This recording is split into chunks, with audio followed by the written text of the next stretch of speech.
Welcome everybody to Rob's MetalWorks. We are here at the Corova in support of Killfest 2016, and we're out here to chat with the headliners, the band from Toledo, Ohio called the Convalescence, and I have with me Keith and Katie of the band. Both of you, welcome to the program. It's a big pleasure to have you. It's good to be here, man. Nice to have you too, Katie. Oh, I'm always glad to come to San Antonio. It's great to have an opportunity to talk with you guys because I'm actually been a big fan of your latest effort, Poison Words, and we're going to get into that right now. But there's going to be people out there who for the first time are hearing about the Convalescence. So let's talk about the early beginnings of the band. Share a little bit about how the Convalescence came together. Honestly, it started as a side project. All of us were in different other bands and stuff, and those weren't really working out so well, so we decided, hey, we need money, like half of us are homeless, that kind of thing, like let's go play some shows at least on the weekends around our region and stuff and make a little bit of money and just to support ourselves really, even just a little bit until we got on our feet kind of thing. And as soon as we started playing out, as soon as we started releasing songs, like it just kind of took off more than we thought it would, and we stuck with it and put some money behind it and got some investors and some sponsors, and you know, fortunately some people believed in us and gave us some chances, and we run with it, and we're here in San Antonio today, so it's pretty far away from home. And so how long has the band been around again? Since 2011. So let's talk about quickly as well the name, the Convalescence. I remember when I first saw it, I heard it, said, what does that mean? I got to check it out. Talk a little bit about the name, the Convalescence. It means the healing process. We just kind of thought it would be, fitting because, like I said, half the band was like homeless or had drug or alcohol problems or home problems or whatever. So, the band was literally created to try to help fix all that situation for everybody. So, just kind of fitting. And correct me if I'm wrong, Keith, in the early beginnings of the band was a 5-piece and then became a 6-piece? It's gone back and forth, everywhere from a 6-piece to a 4-piece, depending on who's available for tour and, that kind of stuff. Like, it's hard to keep members when you tour 8 months a year. Yeah. So, we've had people leave. We've had 6 pieces with, 3 guitar players and no keyboard. We've had 5 pieces with keyboard and only 1 guitar, and currently we try to keep it at 2 guitars and keyboard, bass, drums, and vocals. And as we talk about keyboards, I'm glad you kind of mentioned that a couple of times because Katie, you're obviously the keyboard player, and when I heard the record, there's just a lot of sonic landscape in there. Every time I hear a song, I always kind of hear something new. Talk a little bit musically. What is the Convalescence delivering musically? Musically, I think since we all have a lot of diverse backgrounds in music, it's a culmination of all of our efforts and all of our likes into one piece. I'm terrible at defining genres, but the best thing a fan has said is we sound like symphonic deathcore, where we have like death metal, we've got the breakdowns, but we've also got that ethereal symphonic layer with the keyboards, and I'm glad to bring that to this type of music because I've always loved heavy metal, I've always loved playing this type of music, and working with these guys, I think that the keyboards just added that extra element. And being from the Midwest, I have to ask this question: how much of an influence did the success of a band like Slipknot have, or influence have on the band at all? Immensely. Surprisingly enough, I'm actually from Texas. Oh, okay. Like Keith mentioned, a lot of the members were from all over the U.S. because it's hard to find people who can consistently tour 8 months out of the year. It's very strenuous, it's difficult, but it's worthwhile in the long run. But going back to Slipknot, ever since middle school, they've been my go-to band. I've always loved listening to them, and actually a dream came true for me this year. We were able to open for them at Rockfest. Wow. We did that earlier this year in KDOT, Wisconsin, and it was surreal.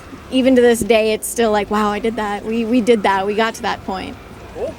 Well, a lot of people are coming on to the Convalescence because of your latest release called Poison Words. It's out on 313 E1 Music.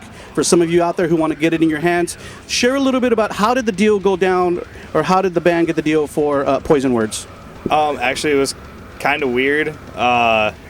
We were on Ferocious Records, and we were in the middle of a tour with Neurotic November and Brother Wolf, and we had been just pitching out to labels like, hey, we want to go, not that there's anything wrong with Ferocious, but we wanted to go a little bit bigger with our next release, you know, we felt that we kind of exhausted all the markets that they could really help us with over at Ferocious. So we were like, you know what, we love you guys, you know, thank you for taking care of us so well in the process and everything, but we got to go and keep expanding.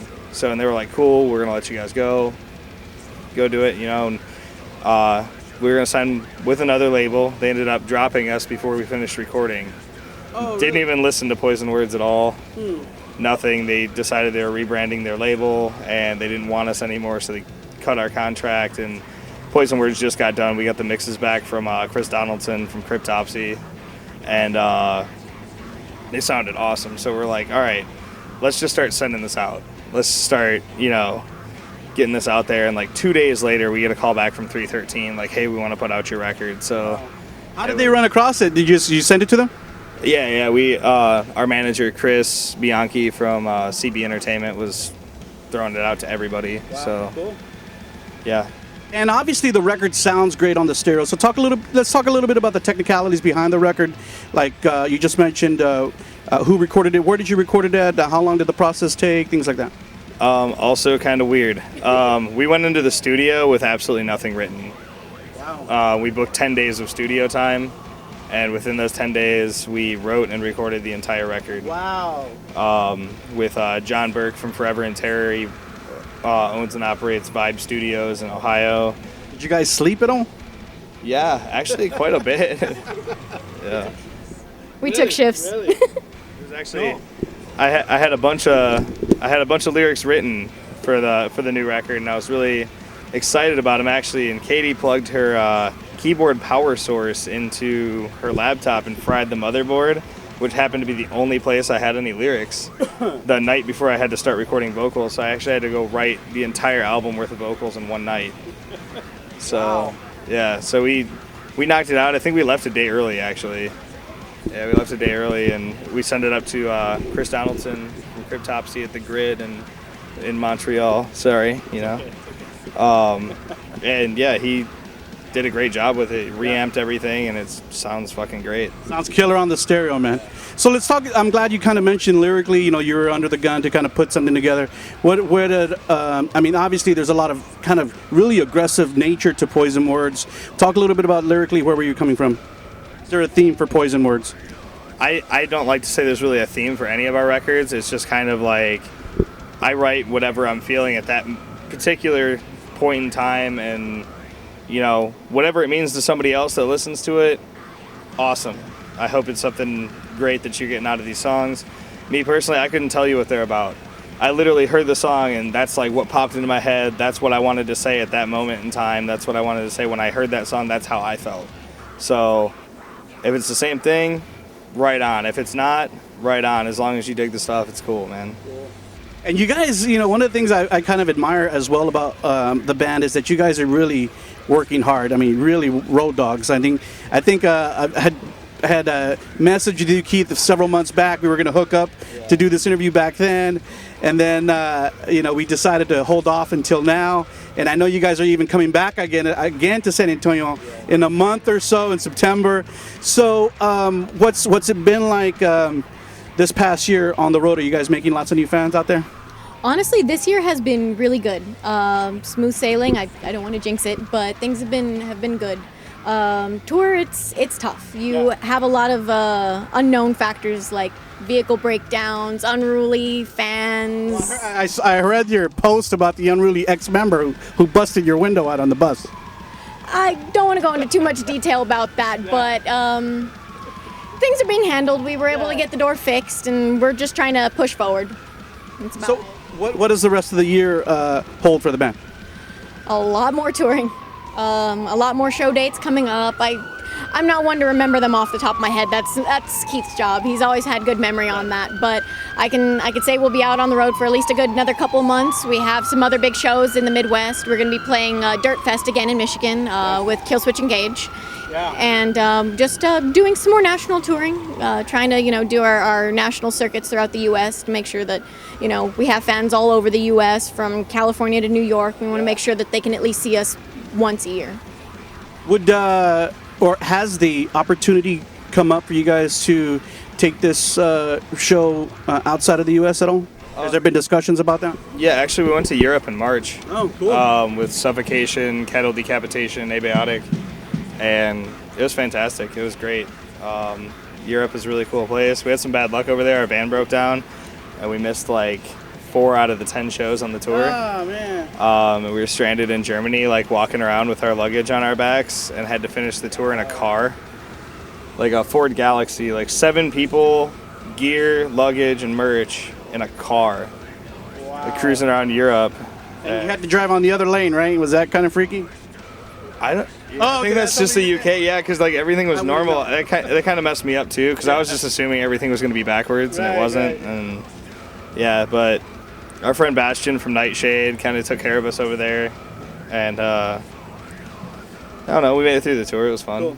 You know, but yeah, there's been a lot more discussion about us going to some other countries and going back to Europe and stuff like that. So it's just really expensive. Yeah. Really, really expensive. So I also see that you guys are pretty active on social media. I keep up with the Convalescence on Facebook. People out there, look them up on Facebook.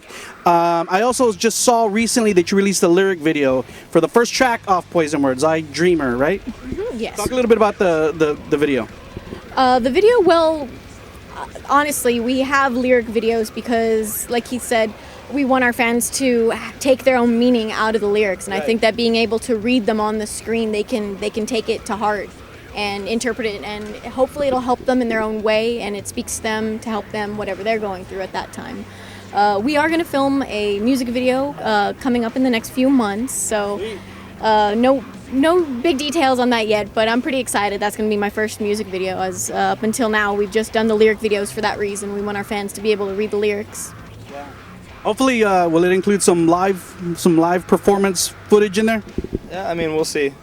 Because Yeah. I've seen, We'll you be know, in it, if that's what you mean. Yeah, Yeah. and I think obviously one of the things that has really kind of helped the band kind of get this revered kind of buzz out there in the scene is that your performances also are pretty damn tough and rigorous, man. I see you guys with the paint on, and you're really working it hard out there. I mean, I've seen the footage, but I would like to see something pro shot though.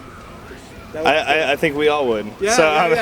Yeah, we should be shooting a video here within the next couple weeks, couple months, something like that, and yeah, it would be cool. I mean, Hopefully, we'll be able to shoot some footage tonight too, man. that would be great. All right. Yeah, hopefully put on a good show for you. We got Donnie from Beside the Silence filling in for us on drums right now. So okay. it's 3rd time ever playing drums for us tonight. So go ahead and like film him and make him all nervous. Awesome, guys. It's been great chatting with you. Anything I missed? Any last words, Katie, you want to share with the people out there in San Antonio and around the world who will see this interview? I just want to say thanks to our fans. You guys are the ones helping us out. You're the ones that are keeping us going. Tour is not easy, but coming to San Antonio or any city where we have fans, they're friends, you guys are family, and we're real appreciative of all your help and all the support.